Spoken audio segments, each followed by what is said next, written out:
दोस्तों स्वागत करते हैं उसके बीच में आपके अपने चेन्नई स्टेडियम पर। दोस्तों बात करें 72,825 शिक्षक भर्ती कल की सुनवाई का पूरा निचोड़, जज साहब के सख्त तेवर, देखिए पूरी अपडेट सबको डिस्कस करेंगे इस वीडियो माध्यम से। तो वीडियो बिना स्किप करते बने रहिए मेरे साथ आपके अपने चेन्नई स्टेडियम पर। जो लोग चैनल पर नए हैं तो प्लीज़ चैनल को लाइक करें, शेयर करें, सब्सक्राइब करें, साथ में बेल आइकन दबाना भूलें ताकि मेरे वीडियो नोटिफिकेशन आप तक पहुँचती रहे।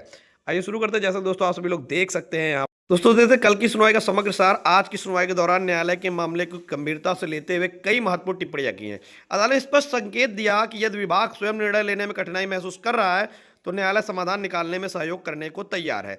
साथ ही यह भी कहा कि जिन अभ्यर्थियों के पास डीएलएड डिग्री नहीं है उनके संबंध में समय देने जैसे विकल्पों पर विचार किया जा सकता है और अनावश्यक आपत्तियों से बचना चाहिए।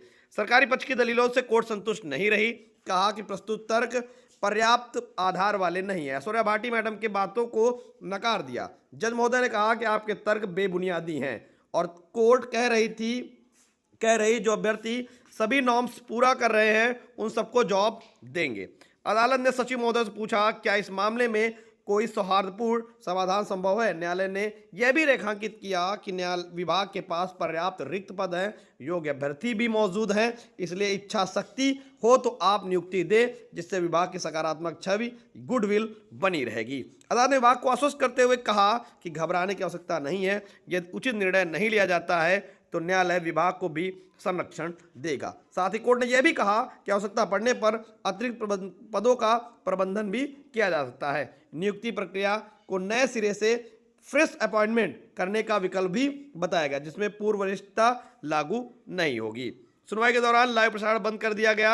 अंत में न्यायालय ने एसीएस से निर्देश दिया कि वे इस विषय में उच्च स्तर पर मुख्यमंत्री व मुख्य सचिव से विचार विमर्श कर जल्द निर्णय लें। सुनवाई समाप्त या सुनवाई कहीं ना कहीं 69 शिक्षक भर्ती अर्चा घोटाले पर मामले पर भी अभ्यर्थियों को राहत दे सकती है, क्योंकि यहाँ पर सबसे महत्वपूर्ण चीज़ें जो होंगी वो होगा पदों का प्रबंधन।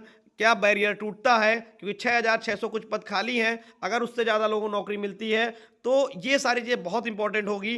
क्योंकि जो सुनवाई में आप देख सकते हैं जस्टिस संजय करोल सर ने कहा कि आपको कोई नई एप्लीकेशन नहीं लेनी है, अर्थात नवीन विज्ञप्ति नहीं निकालनी है, ना पिछला बकाया देना है, ना वरिष्ठता देनी है, बस नियुक्ति देनी है। सबसे अच्छी बात यहाँ पर जो जस्टिस है वो पूरी तरीके से एज ए वकील आपका फेवर ले रहे हैं, वो आपके फेवर में बोल रहे हैं। उन्होंने स्पष्ट सरकार के पक्ष में भी आदेश दिया कि आपको कोई बकाया वेतन नहीं देना। बेशक मामला 2011 का है लेकिन आपको न्यू वेतन उसी दिन से देना जिस दिन से ज्वाइनिंग देनी है। किसी प्रकार की कोई वरिष्ठता नहीं देनी है, आपको कोई सीनियरिटी नहीं देनी है, बस सिर्फ और सिर्फ लोगों को नियुक्ति दे देनी है। यूपी के किसी भी जिले में दीजिए, बस नियुक्ति दीजिए। आपसे हल ना निकले, सचिव मुख्यमंत्री से बात करें, हल निकालिए। आप ही मिलकर निकाल लीजिए हल, हम सभी तकनीकी पहलुओं में मदद करेंगे। गूगल फॉर्म का डाटा सोमवार या मंगलवार में SCBA की साइट पर अपलोड होगा। अब कोई नई याचिका या नया याची नहीं बन सकेगा। अगली सुनवाई 24/3/2026 को अपराह्न 1:45 पर होगी। अभी तक की समस्त सुनवाई के बाद जहां तक मेरा व्यक्तिगत आकलन है कि न्यायाधीश महोदय अधिकतम नियुक्तियां दिलाना चाहते हैं। सरकार बमुश्किल अवशेष पदों पर ही नियुक्ति देना चाहती है, लेकिन नियुक्तियां उससे ज़्यादा ही मिलेंगी ये भी तय है। सभी को नहीं मिलेगी, इस सत्य को भी साथ में स्वीकार करके चलिए।